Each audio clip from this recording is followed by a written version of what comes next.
I think click accept for recording it. Okay. I'm showing that it already is, and it's not Oh, asking to accept, so it should be good. oh, cool. Okay. Mm-hmm. Well, I don't even know how to tell if anyone is watching, but if anybody's watching, hello. I'm Annika from Black Dream Escape. And Shakeema, do you want to introduce yourself? Yeah, I'm Shakeema Smalls, and I'm a mental health professional in South Carolina. Beautiful.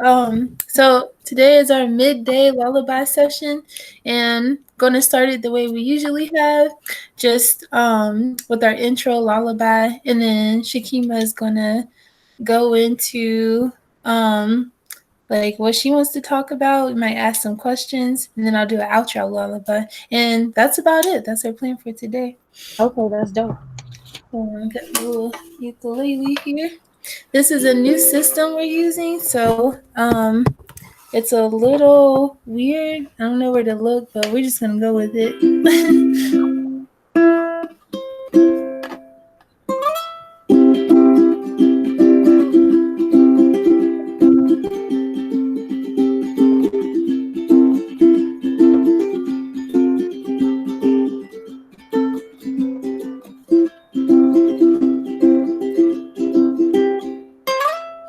All this beauty, all this sound, nowhere to go but down. So welcome again. Today our topic is anti-blackness and wellness movements. And Shakeema, you're our guest. Thank you for coming. Yeah, Um, thank you for inviting me. yeah, of course. What would you like to start off with? So a lot of my work centers around clinical mental health, and I kind of have a niche interest in working with African Americans, particularly Black women. But I think my interest in that kind of developed over time, from earlier interest in Africana philosophy and education. I kind of came to the personal conclusion that I wanted to think more deeply and thoughtfully about not only how people are affected by systems of oppression, but how they internalize certain things that make them more susceptible to violence, racialized violence in particular. So that kind of led me to want to become a counselor and talk about the psychological impacts of racism, and kind of help in more immediate communities, even outside of the therapeutic session, so to speak. Mm-hmm. Okay, so you tell like our audience and me especially more about like when people go to seek therapy, Mhm. especially like Black women, what kind of internalized messages are they like faced with, especially if they're going to like a therapy practice that isn't run by a Black woman or isn't like Africana centric? Reading a book. There's this book that I go back to called Black Rage. It was written in the late 60s by Doctors Greer and Cobb. And I think Dr. Greer was actually David Allen Greer's father, if I'm not mistaken. That was a fact that I learned. And they talk, they use case studies to kind of explore some of the emotions that underlie a lot of the psychological crises that the patients in question were experiencing. And these were extreme cases, but the circumstances that precipitated them were quite ordinary. From, a Black man that had been trying for years to assimilate, to pursue higher education and training, to have fought his way to management in a particular company, and to still be treated like, quote unquote, the help, so to speak. And so they talked a lot about racial triggers and trauma in that regard, and interpersonal relationships in relation to interracial experiences.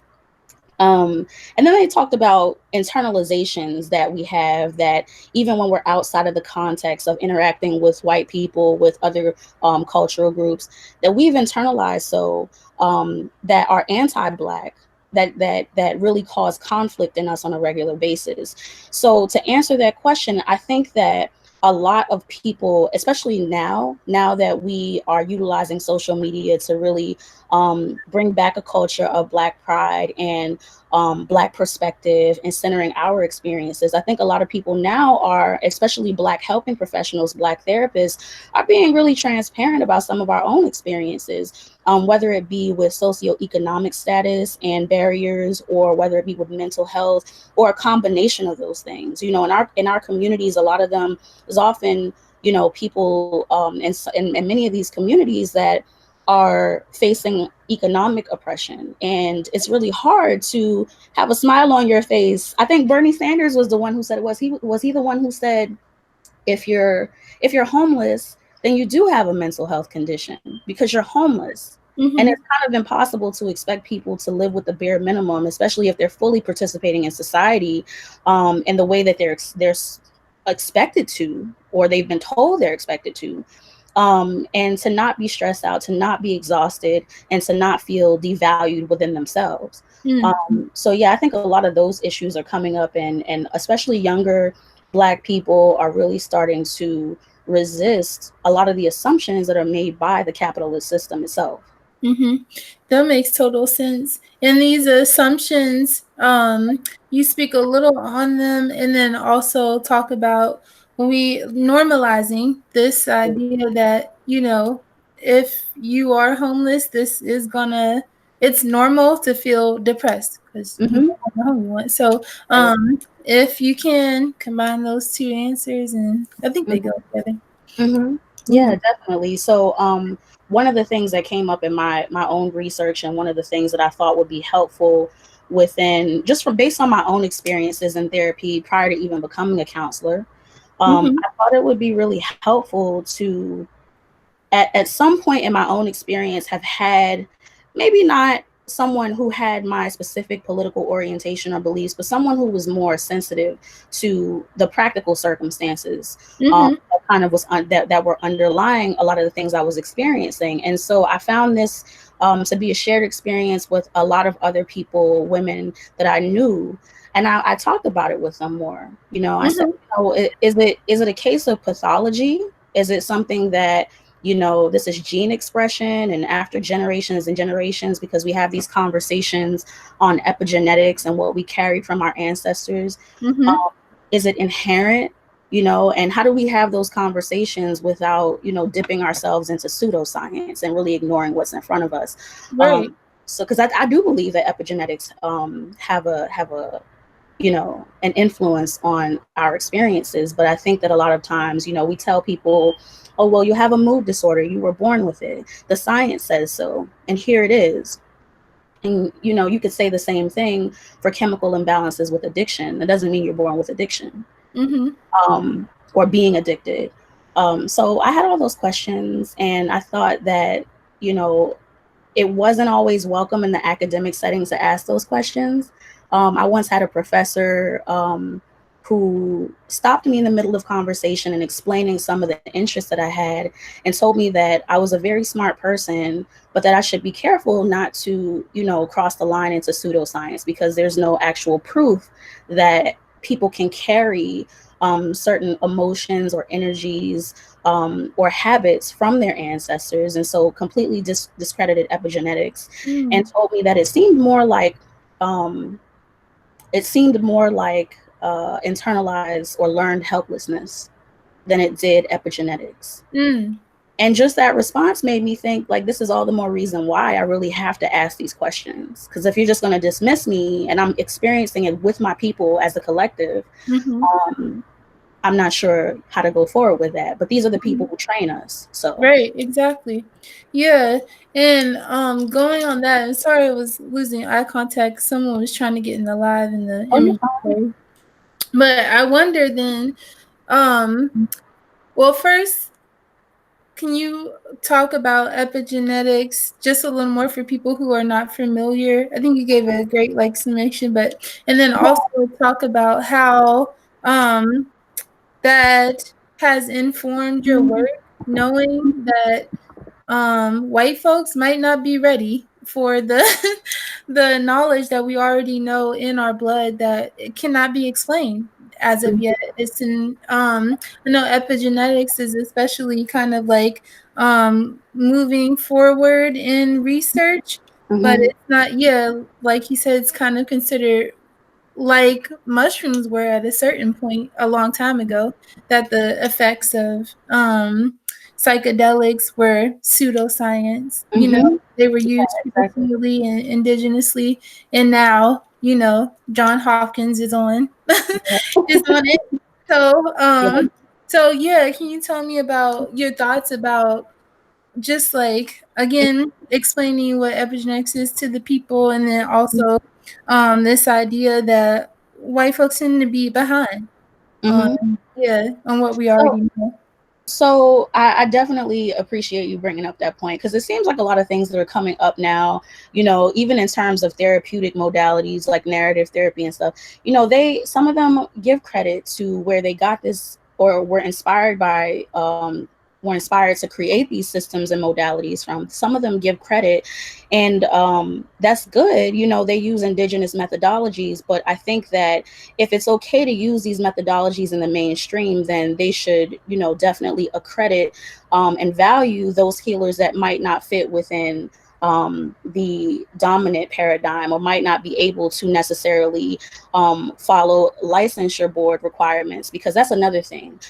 So I really appreciate bringing that up because indigenous practices are important and they need to be preserved, but they Mm-hmm. need to be preserved by indigenous peoples too. Mm-hmm. But also, epigenetics, I'm not a scientist, but I would just basically describe it as just a study of how certain things of environmental factors are influential on gene expression, DNA. Mm-hmm. So not necessarily changes to the organism itself, but over time, just like certain conditions like arthritis, certain things that doctors would tell you are more hereditary, like the high rate of hypertension and diabetes among African Americans. Well, if you didn't grow up eating a soul food diet and you have hypertension, the doctor might tell you to look back in your family genealogy and you might find that. Right. But what's actually the cause of that? Is it the soul food or is it the racism? You know, Yeah. and, Yeah. and so I talk about epigenetics in that way because a lot of um, the pathology that exists now is for mental illness. Not to discredit the DSM, because it is a tool that therapists have to use really by law. But you have to put that in context, because if someone Mm-hmm. has a mood disorder and they live in a food desert, Mm-hmm. is it because they were born with the gene for that mood disorder, or is it because the expression of their environmental situation, that impact on their own personal life? Is it because they live in a food desert and they have gotten improper nutrition their whole lives? So these are things that I think people are less quick to study because they have, MRIs in front of them, and wherever they come from, however they're funded, you give someone a brain scan or something like that and you tell them, well, this is what it looks like, versus taking someone's firsthand experience. I think most people are going to look at the brain scan and be like, well, this is science. And Mm-hmm. that's where the problem is, because you can do science in a lot of different ways. Right. Yeah. I That too makes me think, of course, of the role of reparations Yes. in the understanding of epigenetics. Yes. And I'm thinking exactly of how being accountable for the way that racism has affected our literal DNA. What are Mm-hmm. your thoughts about that? Being personally accountable, or in what way accountable? Um, Personal and systemic. Yeah, Okay. I wonder how. Yeah. So I think that part of doing mental health work in among communities of people descended from enslaved Africans is a kind of way of allowing the community and the individual to be accountable for our liberation. And that is essentially what I am exploring and in my own life and my own experiences with other healers and other thinkers and other people just living their day-to-day lives, is how do we get free? Um, Mm-hmm. I don't have all the answers. I don't have a lot of answers. I Mhm. ask the question because I think it's an important question to ask. And so asking those questions, not even striving for perfection. You don't have to, go woke book on people, but just to ask your question every day, am I doing what I can to get free? Am I helping my people get free? Mhm. What does that even look like? To question what you think that looks like. Does it look like grinding at 5 jobs every day? Or does it Mhm. look like taking time, 5 minutes out to breathe, or take a nap? In the middle of the day. Oh my God! In capitalist society, why are you doing that? So that looks like that's what personal accountability could look like for us. And I think in part for the system, reparations. I mean, like all kinds of reparations, not just Mhm. financial. But if you're talking about systemic issues, you ask a question like, what's the American dollar worth, and do they have enough to even repay us? So there's a lot of things that are going to have to be included in reparations that don't all look like money, cash money. Mhm. But there is cash money that I think would help the situation. Mhm. Um, and so I think that's what systemic accountability would look like, in addition to a lot of the work that people are doing, anti-racism, anti-sexism, Mhm. anti-classism work. I think that all of that is how we hold ourselves and our communities accountable for resisting this. Mhm. That's beautiful. I I guess the other thing I'm curious about is just your experience with other counselors that aren't hip to your Mm-hmm. understanding of the work you do. And Mm-hmm. not to like force you to tell like awful stories, but just Mm-hmm. overall, what has Yeah. it been like to have to explain yourself because other people may not be like on the same Yeah. See, I, field? Yeah. I, I don't do that anymore. Mhm. I think that everyone, the first thing that people have to acknowledge is that the personal is political. So even though we may ignore that in everyday interactions, it's just what it is. It's a fact. We live in a body politic. And so I don't explain as much. And it's not because I'm arrogant or because I have all the answers. It's because if your question is not, how do I get free? Then Mhm. we're already at different political points and Mhm. perspectives. And so I don't do that because I feel like a lot of that is baiting, and that wastes Black people's time. And it Mhm. causes me to do undue emotional labor. Now, when I find like-minded people, or even people who are just open to hearing me out, because I've had people who may not have understood what my orientation was, and they're like, well, can you just name one? It doesn't really, they would say, well, it doesn't really matter. It's about rapport, because that's what we're trained to believe. Mhm. It doesn't matter what your modality is. Like, you can call yourself an existentialist, a cognitive behavioral therapist. What matters is rapport, according to the research. But Mhm. how can you build rapport when there is so much widespread mistrust, gender-based, racially, across class lines, without directly engaging that? I have friends from all different backgrounds, but they're comfortable with having conversations about privilege. Mhm. And so that's most of the experience that I've had with other therapists across all backgrounds, is that if they don't understand and they don't agree, they've been curious. Mhm. And they've been supportive in a way that I'm really grateful for. But I will say that, and having a supervisor in the past who has been racially insensitive, not towards me, but towards others, um, Mhm. I think that it's taught me a bit about, first of all, what it means to go through the counseling licensure process, but also, what that means in terms of power dynamic, because you need a clinical supervisor to pursue your license.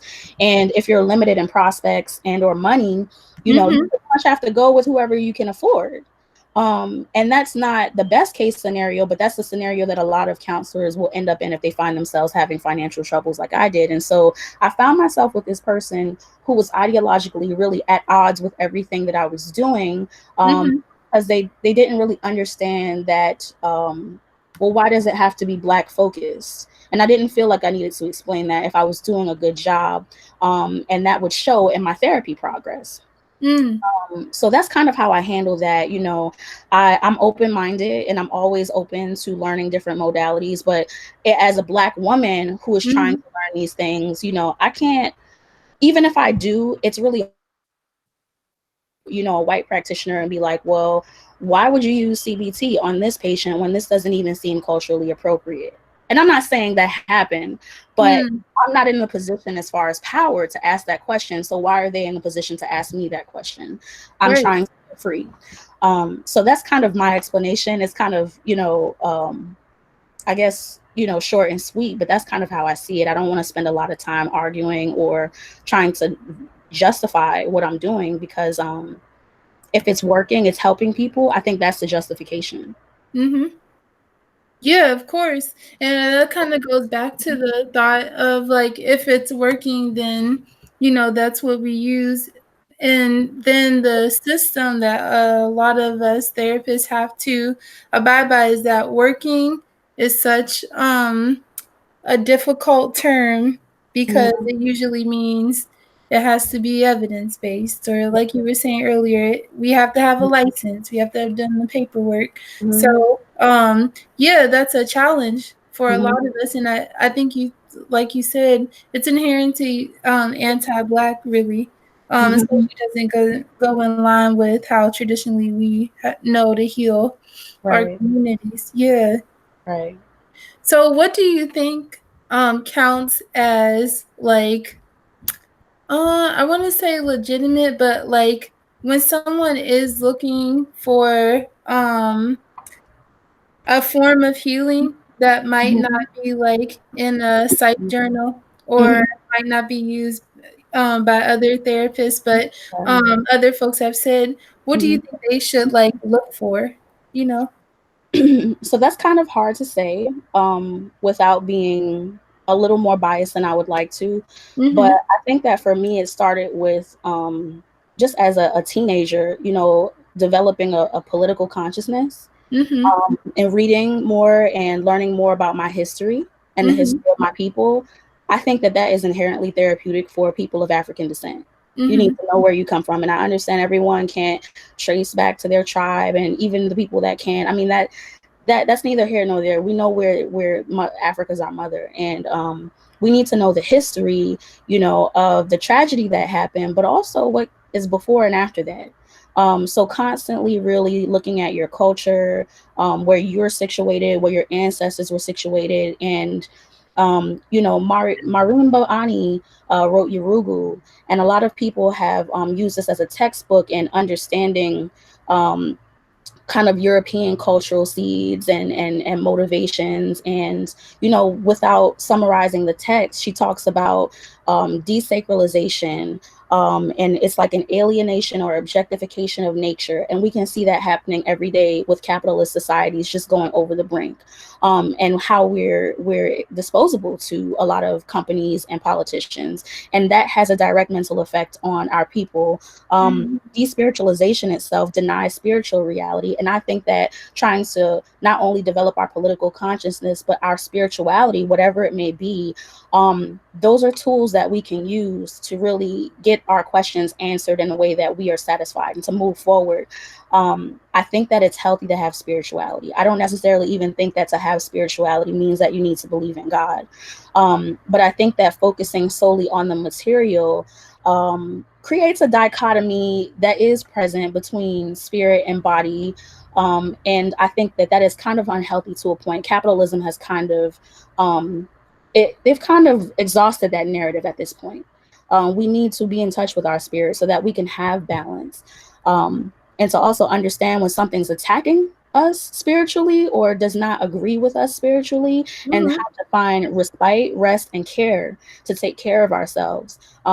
We send Black children to schools where they may or may not be treated unfairly. What does that mean? Maybe it's not overt. Maybe it's inconspicuous, but if you send a Black child to a school for 12 years and they're Mhm. experiencing, or to a series of schools where they're experiencing racism, however nuanced, what is that going to mean in their development? So asking those questions, kind of going off on a journey for yourself, learning more about yourself, your people, your history, and ways that we've cared for ourselves and ways that we've rested, I think help us to heal. Thank you. Hmm. You talked about, just like, I like the recap. Hmm. Going back to the ancestors, Yes. finding your sense of home. Mm-hmm. Yeah. Oh, I like that. That's beautiful. Mhm. That's beautiful. And that's what really stuck out to me. I think that's like a incredible journey for folks to delve into. And like you say, even if you don't have the money to like trace back to your genealogy, Mm-hmm. you can still do it. You know, Mm-hmm. I saw something earlier today about just being able to make an altar out of some Mm-hmm. stones, Yeah. sticks, whatever. You A might little have bit of water. yeah, yeah, a little bit of water. You can Yeah. get that. You don't need to go to the Yeah. library or anything like that, or need to know the name. So that stuck Exactly. out to me definitely. And I think people definitely need to hear that all those possibilities, because going into a therapy office or going even into these like wellness spas that like encourage some kind of healing is scary for many different reasons. Mm. Especially in the neighborhoods we're in. I'm Yeah. gonna go to the internet because people are having a hard time Oh, um, with the stream, and I don't think the link is working. So I'm gonna see if anyone has a question. okay. All right. Um, before we wrap up, let's see.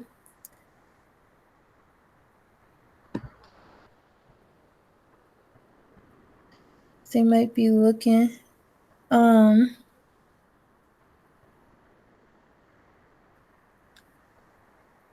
do you have any initial like or like any other like final thoughts you want to make sure you say about this specific topic?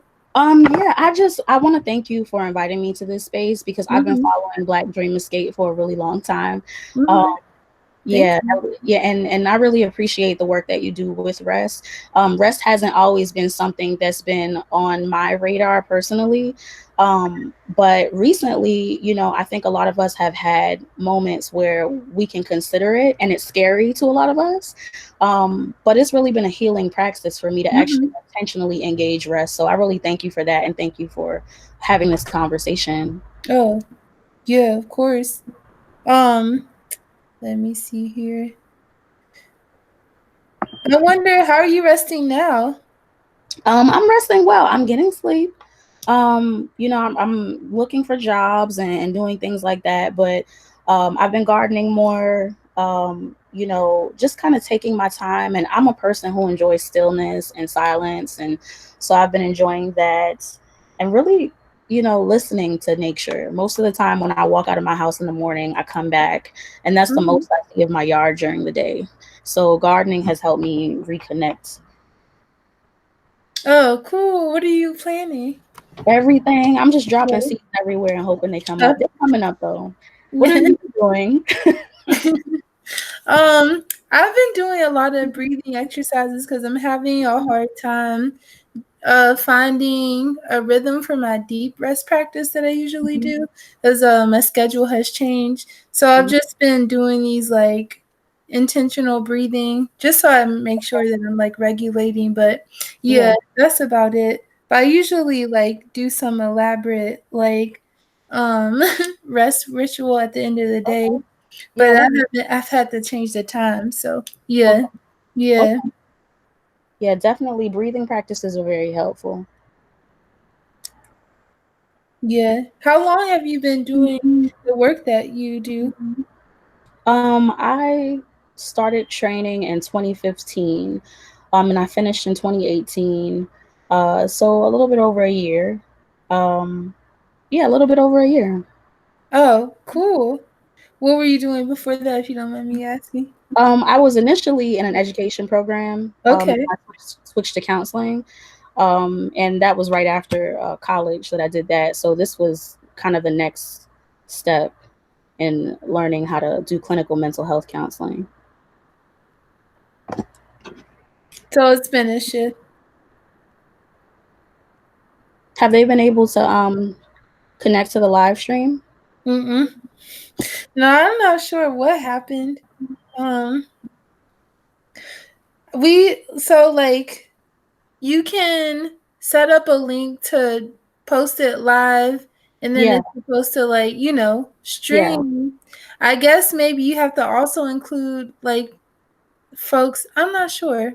yeah. Kind of Well, I'll confused. take a look at it, and then I'll definitely um see what I can find out about that. I've been Yeah. first time I'm using it this way. I've been on Facebook Live before, Yeah. but I haven't used it this way yet. So, Yeah. but it was a good conversation. So I hope they still post questions after. Right. Yeah. I'm gonna see if anyone's still on.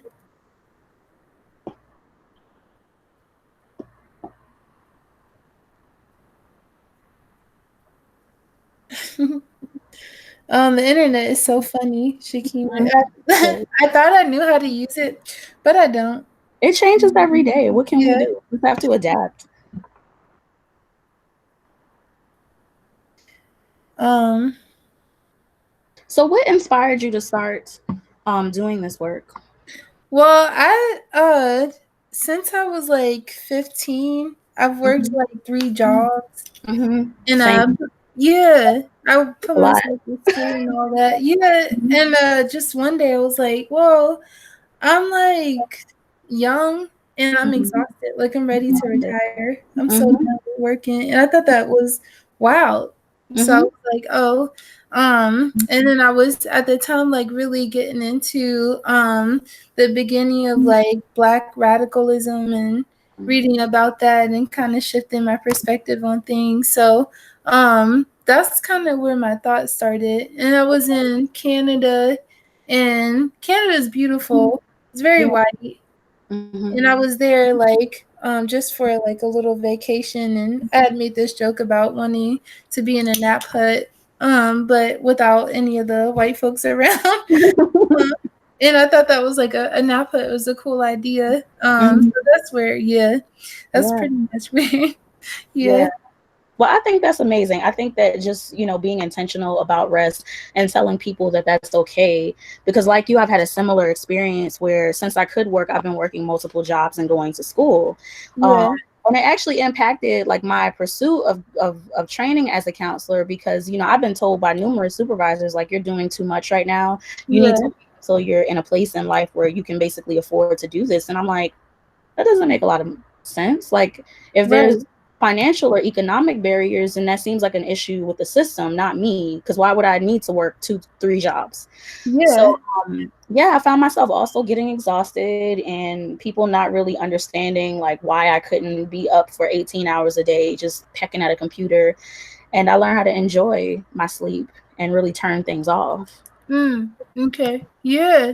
Turning things off is important and difficult because there's so much to see all the Yeah. time. Yeah, and especially because I think people, especially folks who sleep alone, having the voices helps. Mm-hmm. And yeah, so like videos and television, Yeah. are hard to get away from because that is like it's like a weird kind of connection. Yeah. Yeah. Yeah. I'm not getting any um not getting any questions yet. I'm gonna try just to check one more time. Okay. And I Um mean, they could always ask questions on, DMs and mhm. hit me up on Facebook, or because I mean, I hope to stay in connection with more people. If they have questions or just want to start a conversation, I don't even mind. Oh, Um, cool. yeah, I definitely love to continue just learning more about what rest practices are and how to intentionally incorporate them into Mhm. my life. So I think that if anyone has any suggestions or questions about anything I've said, definitely feel free to link with me. Oh, cool. Yeah. I'm gonna tell them. Oh, we do have a question. Okay. So someone wanted to know how we connect to African forms of wellness, which I think we talked about, but if you don't mind reviewing. Hmm. And she wants to be mindful of not appropriating other cultural wellness like yoga, smudging, etc., and doesn't feel like I'm in the essence of who I am. So, And oh, go ahead. she's still typing, but yeah. And that's from the account. I'm gonna read her account. IFTU.H. That's her name. So Okay. shout out to her. So I think that that's a complicated question because a lot of us don't know a lot about our heritage on the continent. But to answer the notion that you'd be appropriating another culture, I think it's a good thing to be aware of when we are not fully understanding a culture because it diminishes its potency in some ways. Uh, Mm-hmm. but I also think that this is where learning a little bit more about ourselves and our history comes into play because when you scroll past something online, you might scroll past an educational meme or an article by someone online who says, it's cultural appropriation for anyone except, people who identify as Indian to do yoga. And then you Mm. look at research on Kemetic spiritual practices and you find yoga. So Right. I would just keep that in mind because a lot of these practices that we have been taught belong to other cultures. Some of them have come up simultaneously in cultures outside of Europe on different Mm-hmm. continents, which suggests that there has been cultural transmission. And that happens a lot between Kemet and India, ancient Indian culture. So keep that in mind. But also, sometimes people history is a victor story, and I know that's not how the proverb goes, but that's the gist of it. The person who walks away with the victory gets to tell the history. And sometimes the victor will use two or more groups in against each other in terms of their cultural histories to create that kind of divide. And I think that when it comes to Africana histories, and there are myriad, we just have to be aware of the fact that we should question where this information is coming from. Because the first thing I would ask is who's to say that, yoga is not African?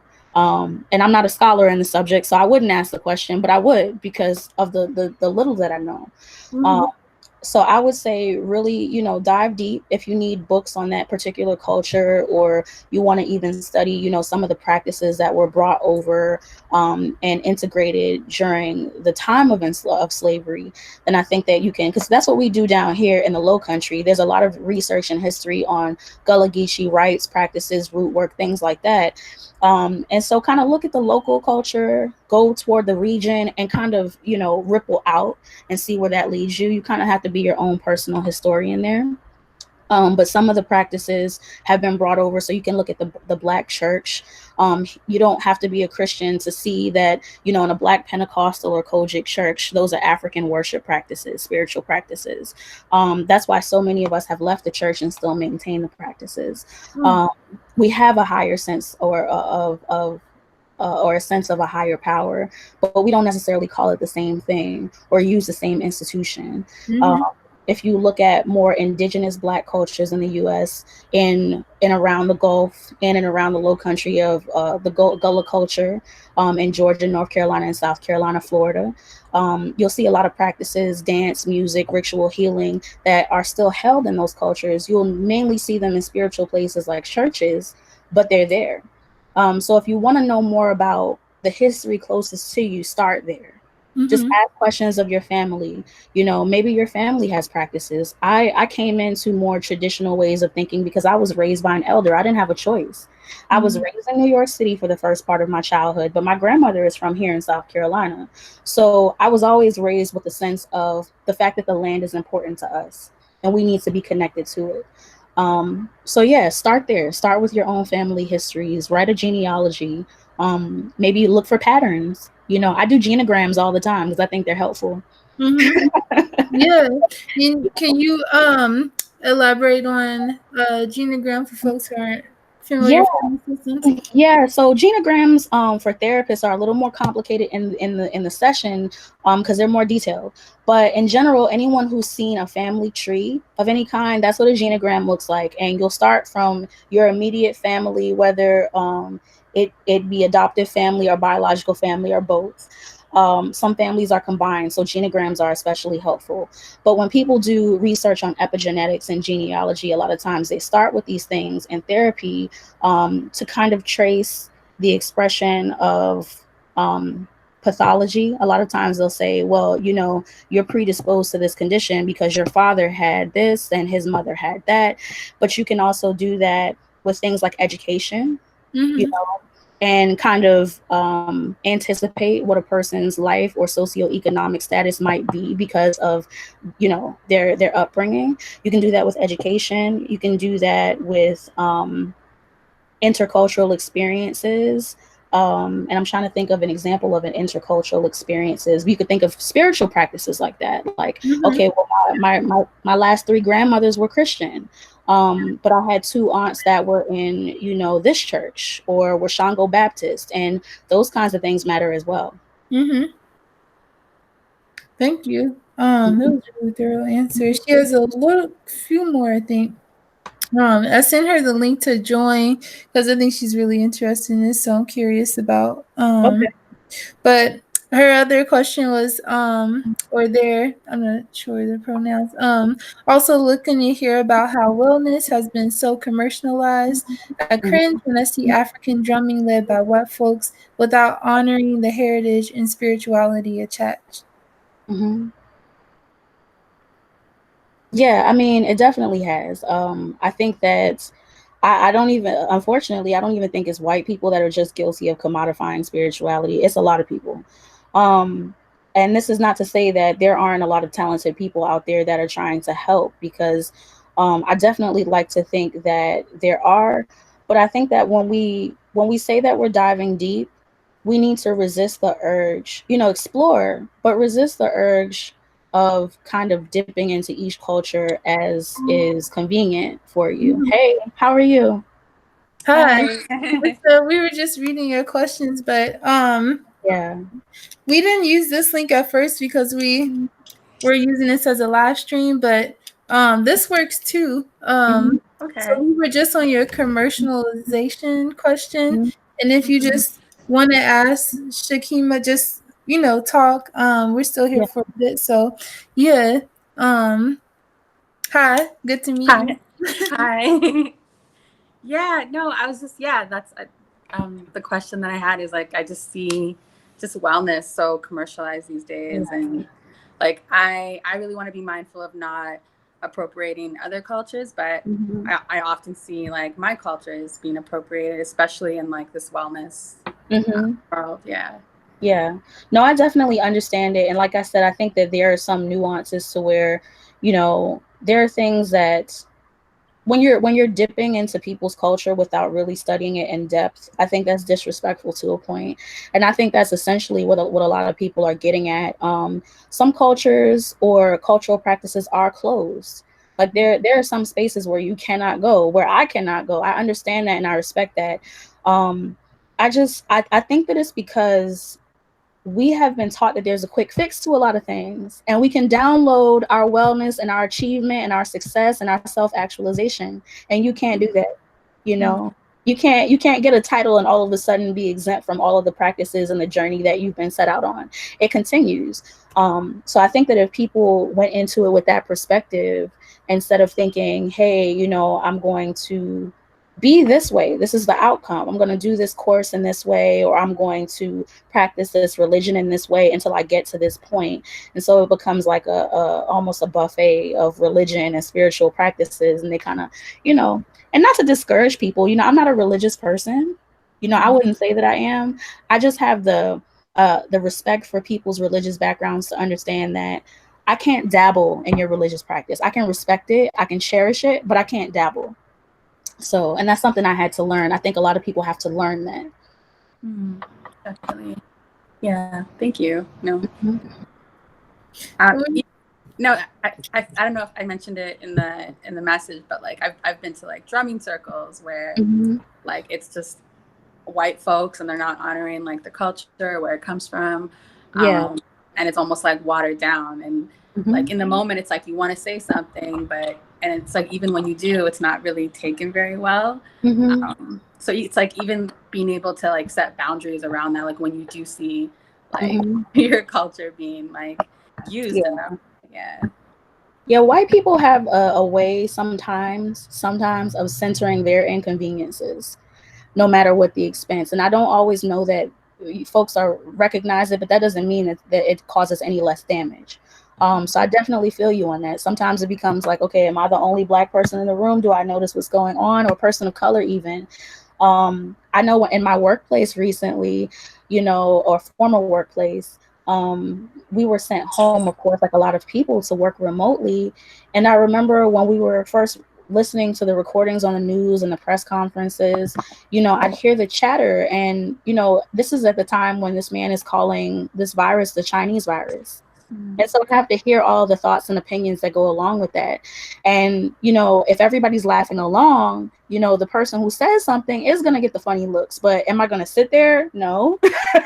Because the only reason that was a convenient thing to say, or any of that is because we didn't have any Asian people on staff. So, that makes a difference. Yeah, that's true. Yeah. Yeah.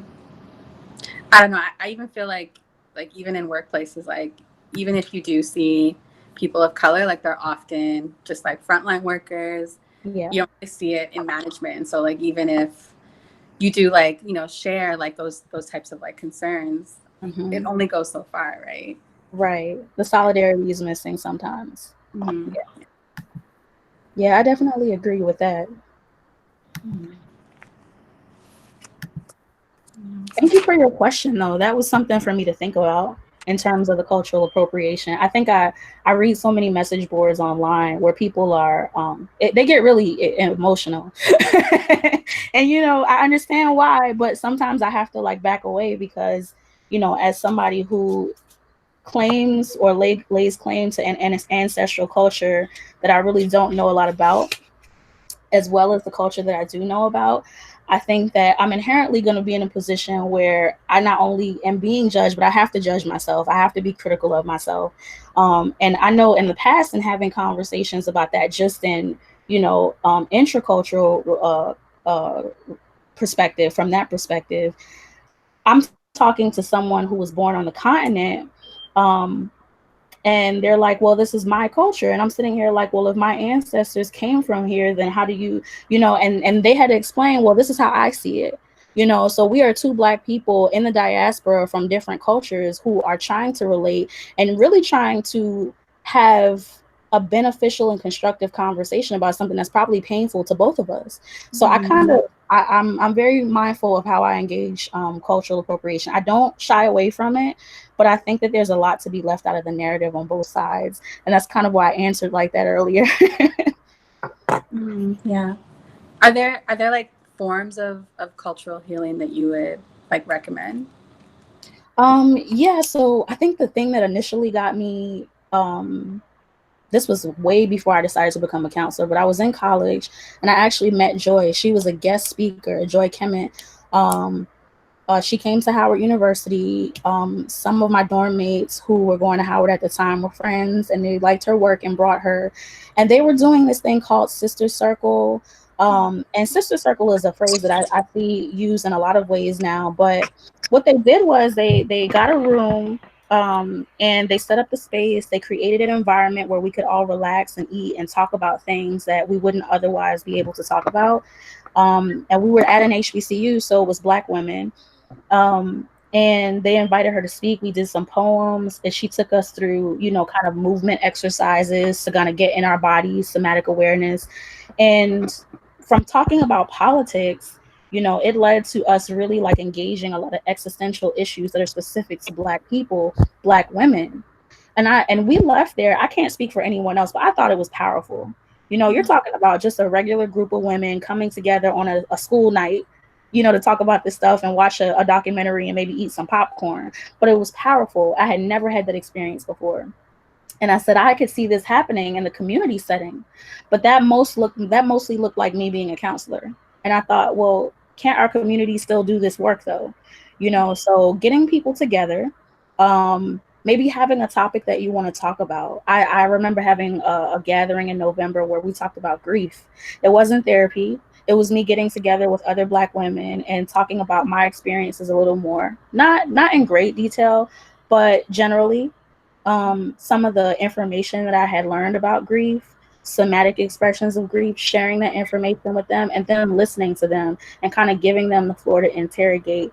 And I just thought that was such a beautiful experience. And those are the spaces that I love. I mean, I love therapy sessions because I think they're necessary as well individually. But when we're in community, I find that that is where so much of the most incredible healing takes place. And this is not always with people who are trained mental health professionals. They're just living their lives. You know, we can help each other by just living our lives and being and speaking truth to power. That's so true.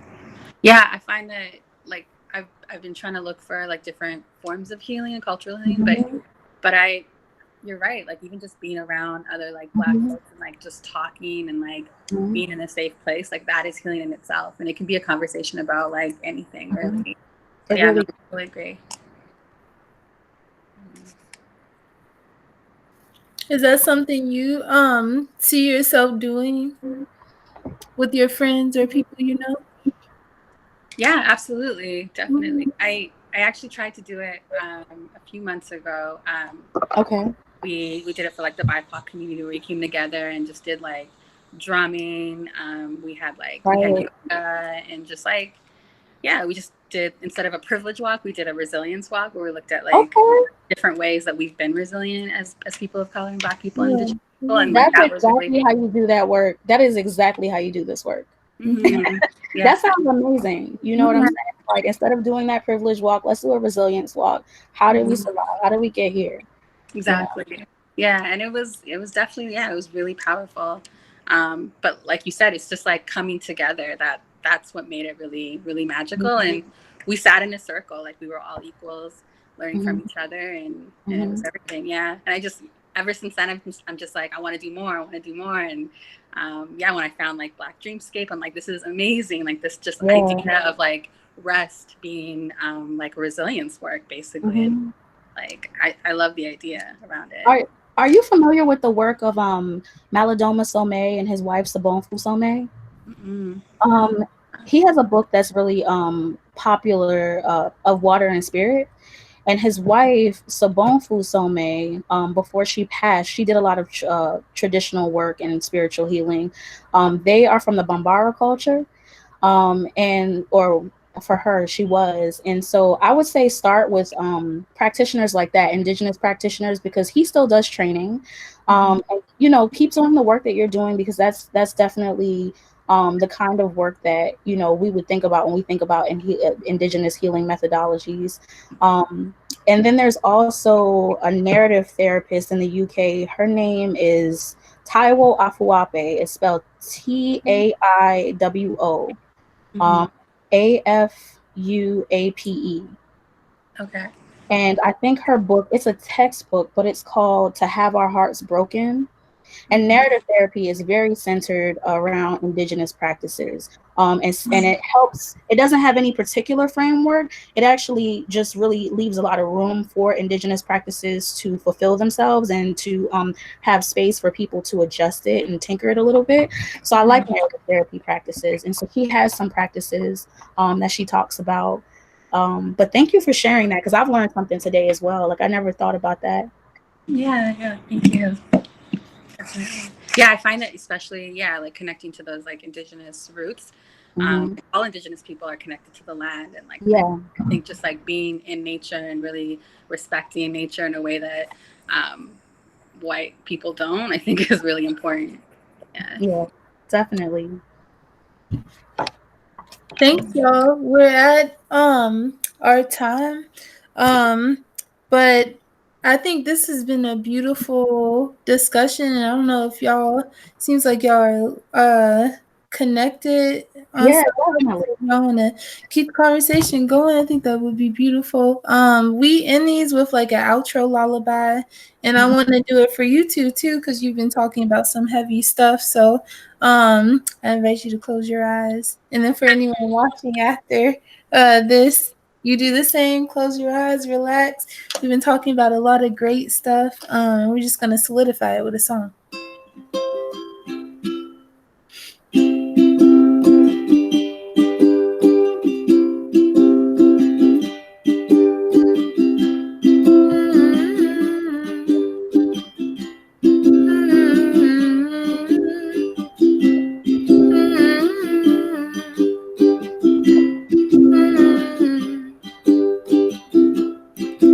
Rest will come. Rest will come. Rest will come. Rest will come.